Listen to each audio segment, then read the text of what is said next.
Hello there, and thank you very much for tuning in to another cooking video. Today I'm going to do a treacle pudding. This is a sort of traditional English type treacle pudding which is very reminiscent of what we used to have for school dinners, and it's a steamed pudding, very simple to make and very tasty. I'm actually going to use golden syrup because treacle and syrup are all part of the sugar refining process. But syrup is more suited to this type of pudding because treacle can be a bit bitter. So here are the ingredients that you'll need to make this simple pudding. I've also listed them below. You'll notice that I've actually used suet and bread crumbs as opposed to butter and eggs. It does make a heavier sponge, but that is the way treacle puddings are supposed to be. So anyway, let's get on and I'll show you how I put this all together. Okay, so this is the bowl that we're going to use to make our pudding. It's a 1 litre bowl. It has a lip, and the lip is actually quite important. And I'll show you later on. So the first thing we're going to do is grease the inside of the bowl with some butter.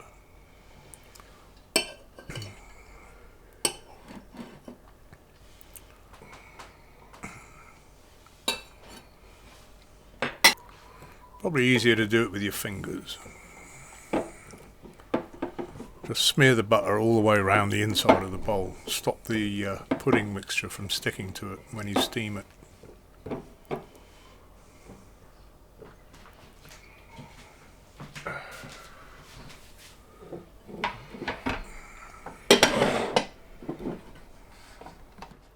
Right, the way I'm going to do this is to weigh the tin.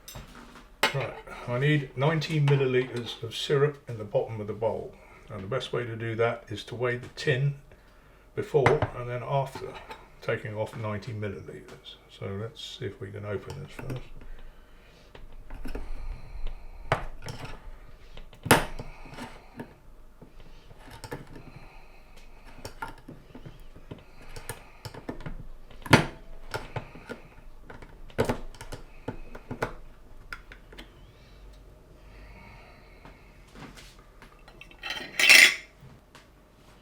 So we're on 0 millilitres. We now have 528. So you want to end up with 438, which will give you 90 millilitres in the bowl. This should be fun. It's very runny. I suppose I could have put the tin of syrup in the fridge for a few hours beforehand just to make it more manageable putting it into the bowl, but then you'd have to let it settle at room temperature so that it spreads out. Didn't think of that. That's too much. I knew this would happen.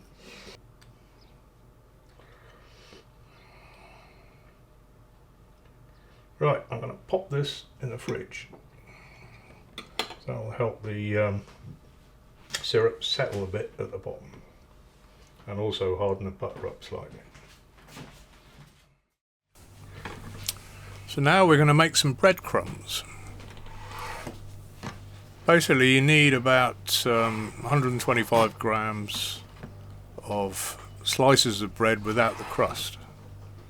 I cut the crust off simply so that you get an even consistency with the breadcrumbs once they've gone through the blender. So just cut the crusts off and then put them on your scales until you get 125 grams.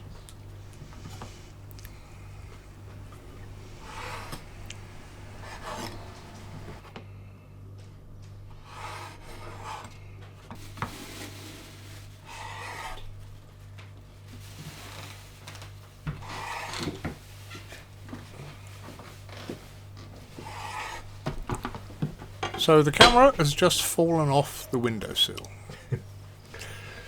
Right. These things happen. It's actually on a rubber sucker. and because there's tiles on the windowsill, it normally sticks quite well, but not today. So we'll carry on cutting our bread crust, having reset the camera.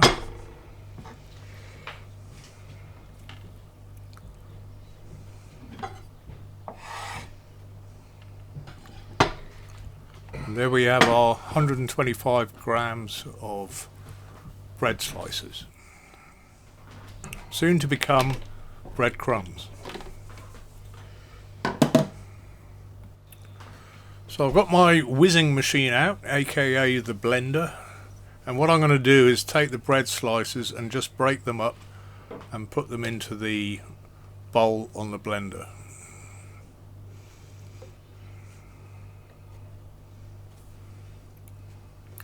Fairly straightforward. Just breaking the bread up sort of helps the blender make better bread crumbs, I guess. This makes the process a little bit quicker.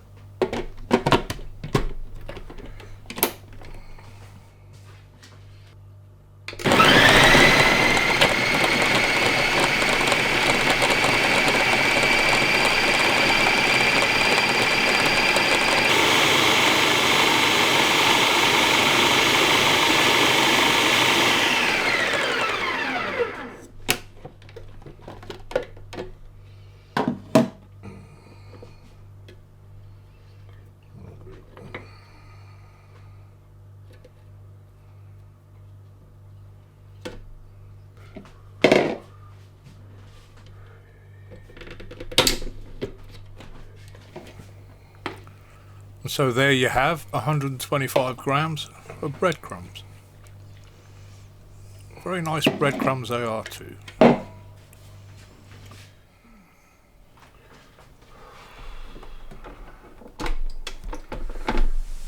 So now we've got out our whirling machine, aka the stand mixer, and this is what we're going to use to mix up all the other ingredients, including the breadcrumbs.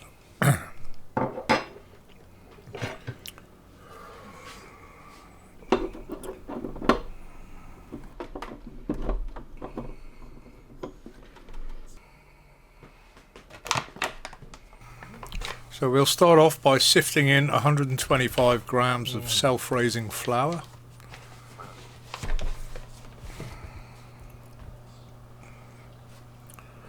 Just gets rid of any lumps.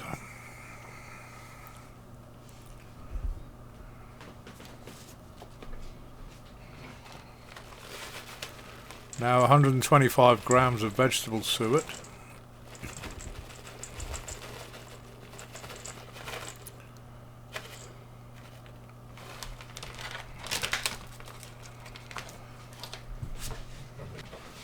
And 60 grams of caster sugar.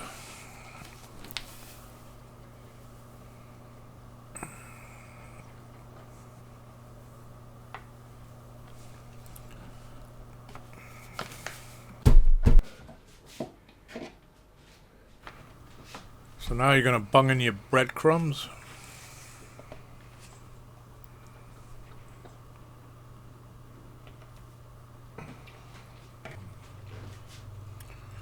So we're going to add a little bit of vanilla extract, 1 teaspoon. I know I didn't measure it, but that's roughly 1 teaspoon.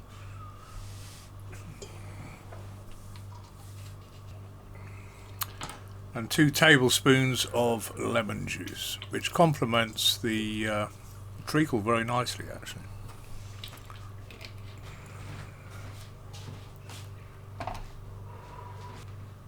Now we're going to measure out some milk. We'll start off with 125 milliliters, but you'll need more than that to get the right dropping consistency of the mixture.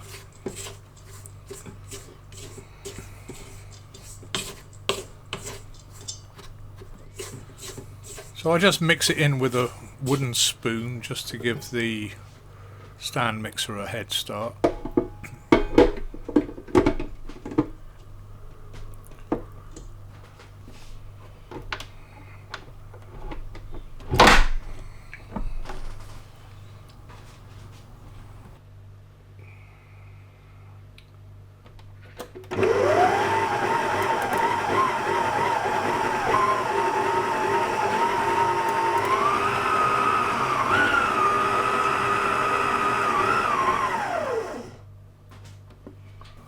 Well, that didn't sound right from the start.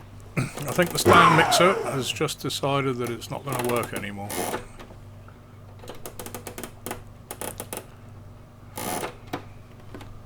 It has died. So now we move on to plan B with a little hand whisk.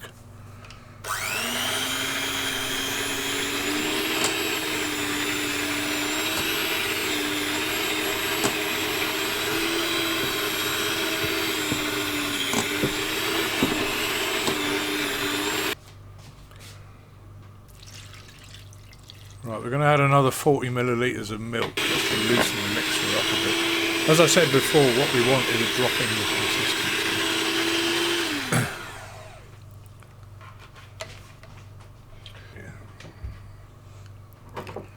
And then we move on to plan C, because the little hand whisk wasn't really cutting it. And this is to use the mixer on the whizzing machine, the Ninja, the blender. But this has got a different blade in it. This is a beating blade. Actually, that's deceiving. There's loads of Initially, I thought it wouldn't. The mixer wouldn't fit in there, but it does quite easily.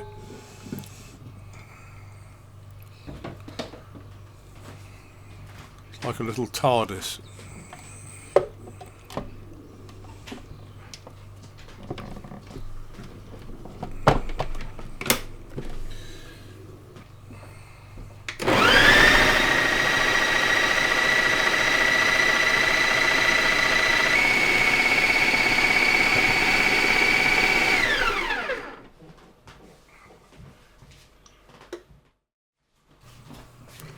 Okay, so we've now retrieved our pudding bowl from the fridge, and what we're going to do is pour in the mixture on top of the treacle, or the syrup.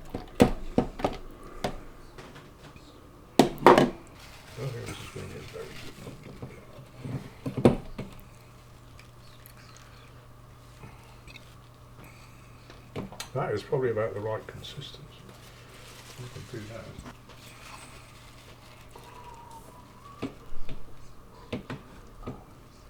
That is the right consistency. Consistency that you want is described as a dropping consistency, whereby the mixture just sort of falls off whatever utensil you're using, or slides off, and that is about right. So we're going to pour it into the bowl on top of the treacle.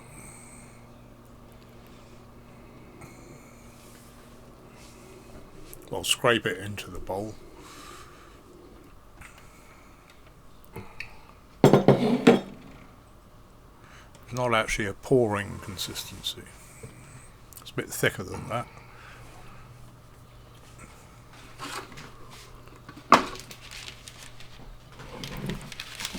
Now we want to seal the bowl. So we've got some baking paper there, and we're going to use that as our first layer.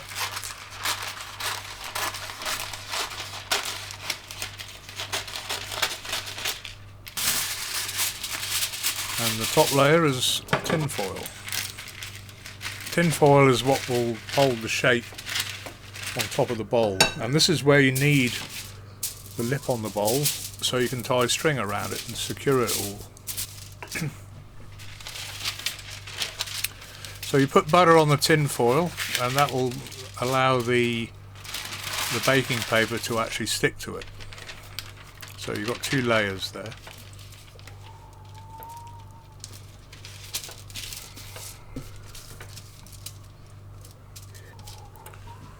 Now you're going to put some butter on the baking paper itself, which is the inside surface, which is directly on top of the mixture in the bowl. So when the mixture rises, that will stop it from sticking to the actual baking paper. It shouldn't do anyway. So now put the whole thing on top of the bowl and just cut it to shape, just to make it easier to seal.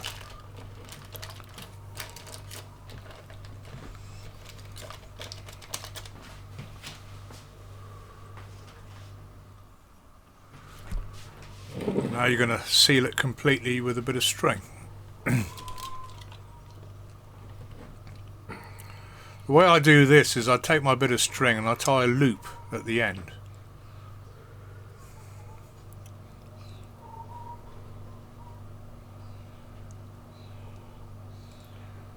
And then I tie another loop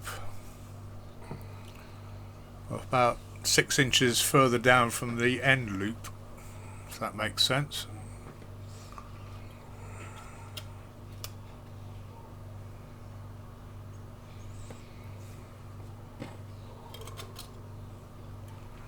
So you put another loop in the middle.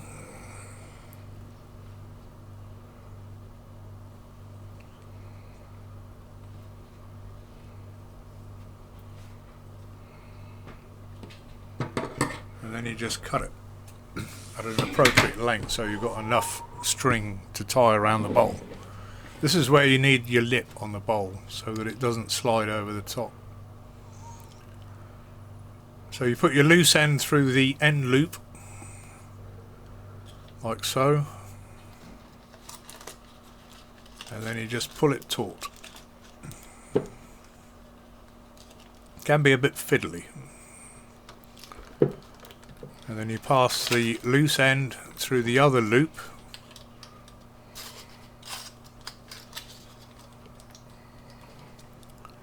like so. And then pull it back on itself and then tie it off.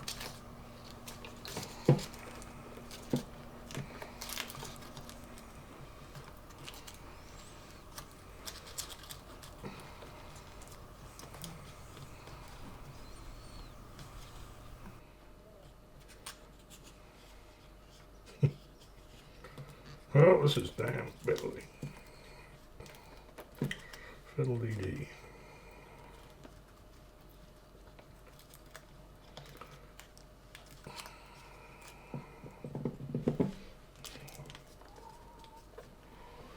So, there we have it. So the bowl should now be sealed for when it goes in the steamer. This is the top part of the steamer. I'm just going to pop the bowl in there, stick the lid on.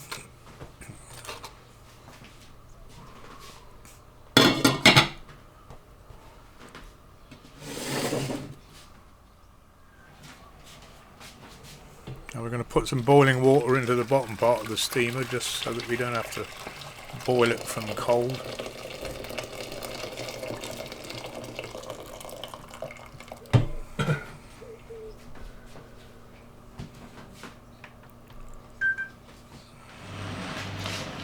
So now it's going on the cooker top. Turn it down to about medium. You want to sort of, well, not so much simmer it because you're actually steaming it, but you don't want a rolling boil. And it's going to sit there for 3 hours.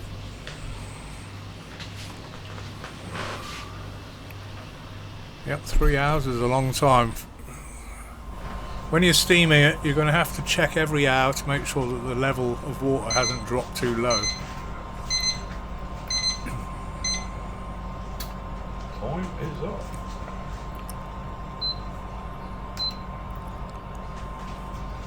So now it's finished. We're going to dig it out, see what it looks like.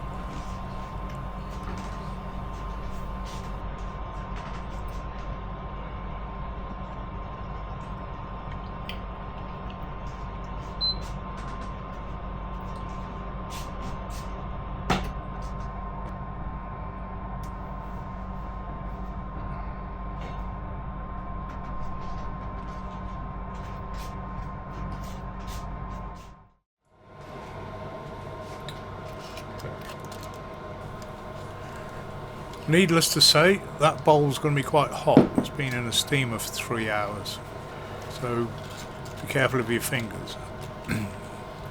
Just getting rid of the water that's accumulated on top of the tin foil. We're going to cut the string off, and The moment of truth.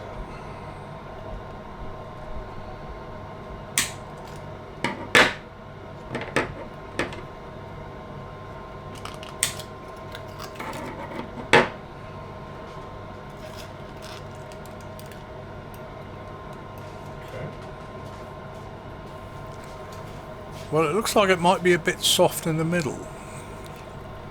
It was in the steamer for 3 hours, so that should have been long enough. Maybe 4 hours. It's actually difficult to tell if you got the top of it, which is sealing it, tied on with a bit of string. You don't want to keep having to cut the string off,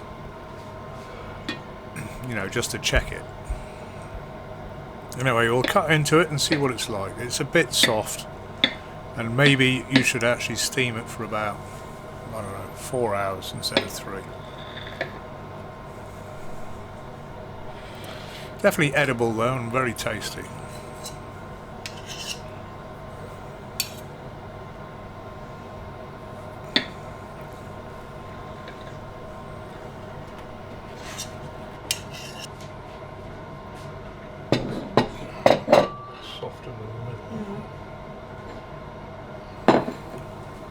I think I've definitely had worse school dinners than this. It does bring back a lot of memories, I must admit.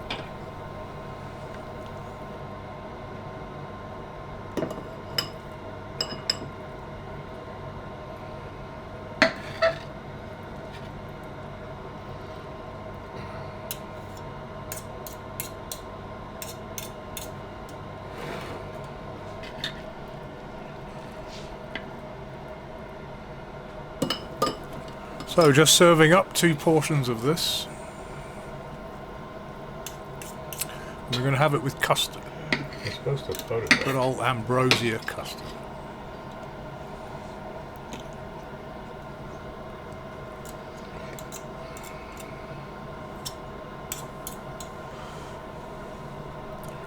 So I'm just going to use half a jug of custard, probably about 300 milliliters, and we're going to microwave it for about 3 minutes.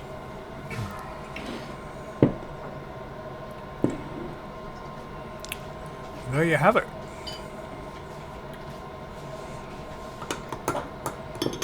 Turned out to be quite delicious actually.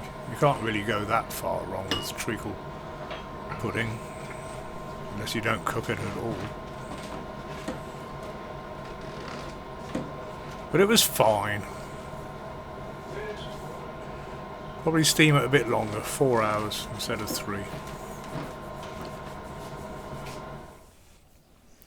Well, I hope you enjoyed watching the video. I think the only undetermined bit about it is how long to steam it for. I chose 3 hours, which I felt would be sufficient, but it would appear that it probably needs at least an extra half hour to maybe an hour, so you're looking at 3.5 to 4 hours for steaming. But on that note, and keeping in the same vein of school dinners, my next video is going to be apple crumble. I hope you can watch it. Thank you for watching this one again, and if you liked it, then please hit the like button, and if you want to see notification of future videos coming out, then please subscribe. That would be very much appreciated. Thank you for your time, and it's bye for now. Bye.